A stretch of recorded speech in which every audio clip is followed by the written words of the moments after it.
প্রিয় দর্শক শ্রোতা ভাই বন্ধুগণ, অবাক বিশ্ব তাকিয়ে আছে আমেরিকা এবং ইসরায়েল, উত্তর কোরিয়া, ইরানের যুদ্ধের দিকে। তাই নাতির প্রশ্নের কথা শুনে দাদা ক্ষিপ্ত হয়ে আলু বিলিয়ে দিবে এতিমদের মাঝে। চলুন আমরা তাহলে দেখে আসি কৌতুক তুর্কি জামালের ইউটিউব চ্যানেলে। চলুন আর কথা না বাড়িয়ে চলুন আমরা দৃশ্যটি দেখে আসি।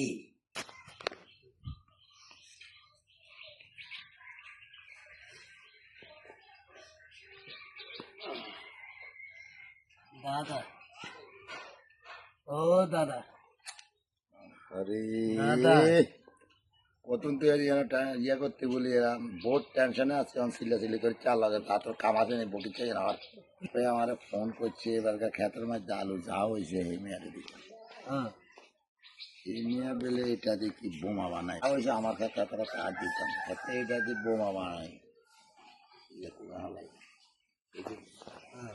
আমার কাছে ফোন করছে কয় খেতে আলুগুন যা হয়েছে তার বেতন দিতাম। আমি বহুত টেনশনও আছে, তুই তো আমার কাছে ঘুরে ঘুরে জ্বালাইতে হবে এখন। টাম্পে ফোন করছে আলু যা হয়েছে সম্পূর্ণ আলু যা হয়েছে সব তারা আমি দিতাম বুঝলি। নিয়ে দিয়া ভাই আমার দোস্ত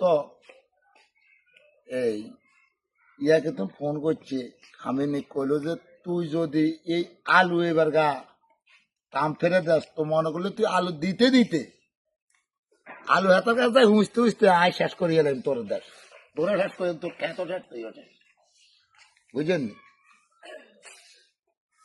আমরা এই টেনশনে নিয়ে আসলেন না? হ্যাঁ এই টেনশনে আছি রে। আমরা আরো করে তো আমরা একটা লাইন আপনি কিনবেন আপনি কোনো বুদ্ধিতে কোনো লাভ হচ্ছে না, সব উড়া লাগবে কইছে হাতে এখান থেকে হাতে কইতে আছে আলু দিলে আগে আর আলু খেতে আর বাড়িয়ে শেষ করিয়ে নেবো আলু উঁচতে উঁচতে আমার আগে দিয়ে আর আলু আমেরিকা যান আগে দিয়ে হাতে কইতে আছে বাংলাদেশ উড়া গুঙা লাগবে হাতে। আমি এটা নিয়ে আমি বহুত টেনশনে আছি। হ্যাঁ এই আলু কামবেরও দিতে না, কামিনেরও দিতে না। এই আলু যে করে এই তিন কানা দিতি বুঝছেন নি? আমরা কোনো কথা শুনবেন না।